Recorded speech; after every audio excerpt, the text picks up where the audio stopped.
As part of effort to end torture, impunity and other forms of human rights violation by officers of the police and other security agencies in Nigeria, Nigeria's National Human Rights Commission has announced the second phase of its Independent Investigative Panel (IIP) on human rights violations in the country. Executive Secretary of the Commission, Barrister Tony Ojukwu, made the announcement at a NHRC Civil Society Dialogue organized in commemoration of International Human Rights Day 2022 on Thursday in Abuja. There is need to have a sustained mechanism to deal with issues of police brutality, impunity, and human rights violations.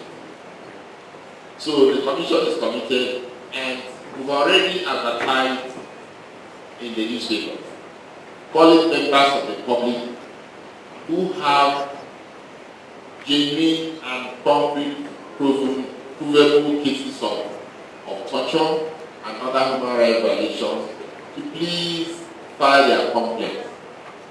This will be also in addition to the daily complaints we receive in the Commission.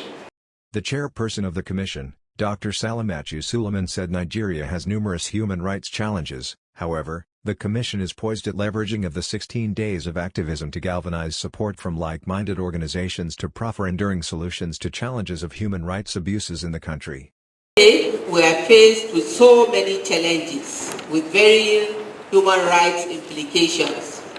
These challenges include torture, inhuman and degrading treatment on citizens by law enforcement personnel and other members of the public, skyrocketing cases of sexual and gender-based violence in domestic and public places, as well as waves of insurgency and terrorism in many parts of Nigeria.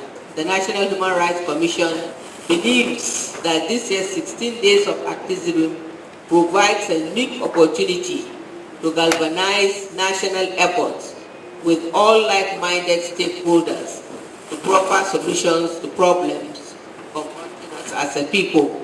Mr. Hilary Igbone, the Commission's senior human rights advisor and a member of the first panel, emphasized the need for education to prevent torture and noted that the Commission will work with its partners to ensure reformation in the approaches used by security force in dealing with suspects. There is a need to continue this education to prevent torture.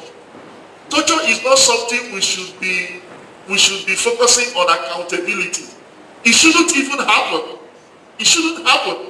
Because animals don't torture one another, but we should ensure that all the security forces, not just the police, are able to have some reform in terms of the way they deal with suspects. At the event were representatives of the International Rehabilitation Council for Torture Victims and Prisoners Rehabilitation and Welfare Action, PRAWA, who both stated their position on Nigeria's progress in combating violent crime.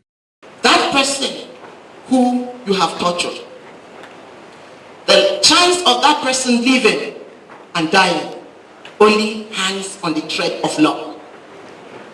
So many don't live to see the next day, yet they may have been innocent. The work of the NHRC and the Independent Investigative Panel has been so important in really lifting the veil of impunity so that authorities can no longer say that this is only a few bad apples.